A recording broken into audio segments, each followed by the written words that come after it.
എന്താ ഇജ്ജ് പറഞ്ഞ മമ്പുറത്ത് പോയനി മക്കി മദീനേ ഉള്ളൂ പുണ്യസ്ഥലം എന്നോ? എന്നിട്ട് ഞാൻ ചോദിക്കട്ടെ, ഇജ്ജ് ഹിന്ദുവായ എന്താണ് ഹിന്ദുവായ ഇജ്ജ് എന്താ ഭാഷ ഹിന്ദുവായിട്ട്? ഞാൻ പറയുന്ന ഭാഷ മലയാളം. ഞങ്ങളെ അരീക്കോട് മലപ്പുറം ജില്ലയിൽ ഞാൻ ഉച്ചരിച്ച് പഠിച്ച ഭാഷയാണ് മലയാളം കേട്ടോ. എന്നെപ്പോലെ ഇംഗ്ലീഷും ഹിന്ദിയും തെലുങ്കും ഉറുദൊന്നും പറയാൻ സംഘവും അറിയില്ല. ഞാൻ പഠിച്ച ഭാഷയും ഞാൻ പഠിച്ച രീതിയും ഇതാണ്. പിന്നെ ഇജ്ജ് പറഞ്ഞല്ലോ അത് പുണ്യസ്ഥലമല്ലാന്ന്.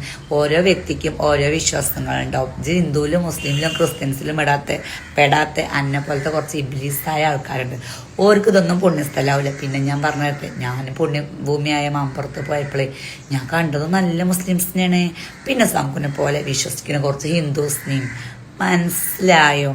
ആദ്യം വിശ്വസിക്കാൻ പഠിക്കണം. ഓരോ വ്യക്തിക്കും ഓരോ വിശ്വാസങ്ങളുണ്ടാവും. അത് തകർക്കാനാണ് നൗഷാദിനെ പോലത്തെ അന്നെ പോലത്തെ കുറച്ച്. ആ മമ്പുറത്ത് പോയ വീഡിയോ കണ്ട ആ ഇതിൽ കുറെ കമന്റുകൾ വന്നിട്ടുണ്ട്. ഏതോ ഒരു ഹിന്ദു ചങ്ങായി പോയപ്പോഴും അന്നെ പോലത്തെ കുറച്ച് ആൾക്കാരെ കുറ്റം പറഞ്ഞോലടാ.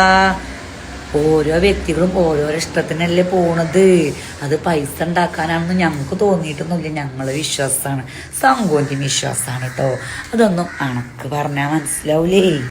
ഇത് കണ്ടോ, ഇത് എന്റെ വിശ്വാസം. അതൊന്നും മാത്രല്ല, 2 കണ്ടോ, ഇതൊക്കെ എന്റെ വിശ്വാസമാണ്. എന്റെ പെരക്കാരും വിശ്വാസമാണ്. ഇനി മക്കി മദീനയാണ് എന്റെ വിശ്വാസം വെച്ചാൽ സംഘുവിന് പോവാൻ പറ്റെങ്കിൽ ഒരു പക്ഷെ സംഘു അവിടെയും എത്തും കാണണം എന്ന് വിചാരിച്ചാൽ. മനസ്സിലായോ? അല്ലാതെ ജാതി മതം നോക്കിയിട്ടല്ല അങ്ങനെ പുണ്യസ്ഥലത്തേക്ക് പോവലിട്ടോ. അവിടെ ഹിന്ദുക്കൾ വരണ്ടാന്ന് എഴുതിയും വെച്ചിട്ടില്ല.